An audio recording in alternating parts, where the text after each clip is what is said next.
څو ورځو نه ملګرو زه په دې سوشل میډیا باندې ګورم، خاص کر ټیک ټاک باندې چې څو پوډریان دي هغه وایرل شوي دي. هغه غریبانان روان دي خپل هغه کاروایي کوي او شاته نه چا ویډیو کړې ده د هغې هغه د تلو انداز داسې.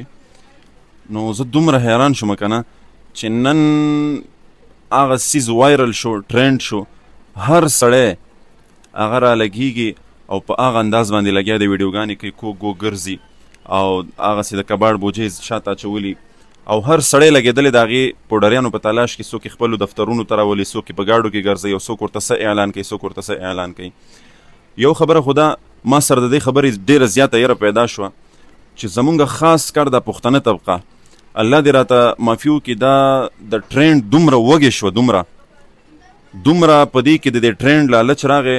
خدای مکه بې ادبي دې معافي دا لفظ استعمالوم که سبا چا په سوشل میډیا باندې پرتوک کمیس وویستل او خاص کار په ټیک ټاک کې هغه ویډیو وکړله او هغه وایرل شوله او ټرینډ ته وختله، نو تاسو یقین وکړئ چې دغه پښتانه به په صفحې اول کې ولاړ او دوی به د خپل کمیسونو پرتوګونه ویستي او لګیا ویډیوګانې به کوي. څه شي دپاره؟ د لایک دپاره، د وایرل کېدو دپاره.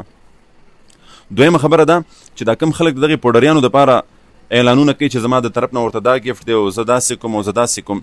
نو دغې خلکو ته زه ویمه چې هر کار کوئ په هغې کې لږ د الله رضا م لټوئ، قبر ته به م ورځئ، حشر ته الله ته به مخامخ کېږئ. صرف د وایرل کېدو سوچ مه کوئ، صرف د لایکونو سوچ مه کوئ.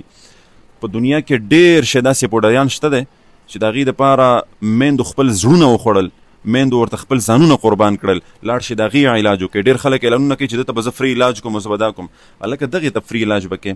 دا نور چې دا ته ګورې 10 او 20 په هر چوک کې ناست دي او میندې د هغې دپاره خپل زړونه خوري، خپل ځانونه خپل جرادونه ورته قربان کړل، لاړ شي د هغې علاج وکړي که نه.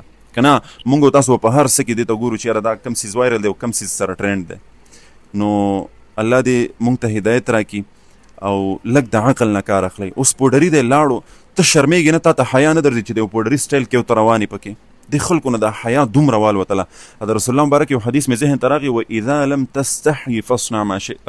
وایي کله چې د انسان نه حیا لاړه شي، رسول الله مبارک فرمایي وایي بیا چې څه خوښه یې دی کوي. نو د دې پښتنو نه، د دې ټیک ټاکرانو نه حیا تللې ده چې څه یې خوښه یې هغه به کوي.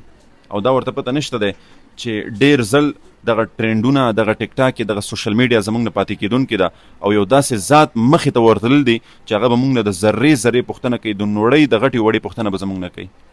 نو کوشش کوئ د دغه څیز نه ځان وساتئ، دغې سسته شهرت او د دغې مردار شهرت او د دې مردارګۍ نه ځان وساتئ. لږ په دې خپل ګریوان کې سر ښکته کوئ، لږ ګورئ، لږ د خپل ضمیر نه پوښتنه کوئ چې دا زه دا کار کوم، دا صحیح دی که صحیح نه دی. نو نور الفاظ نه لرم چې څه درته ووایم. الله یې تاسو ته عقل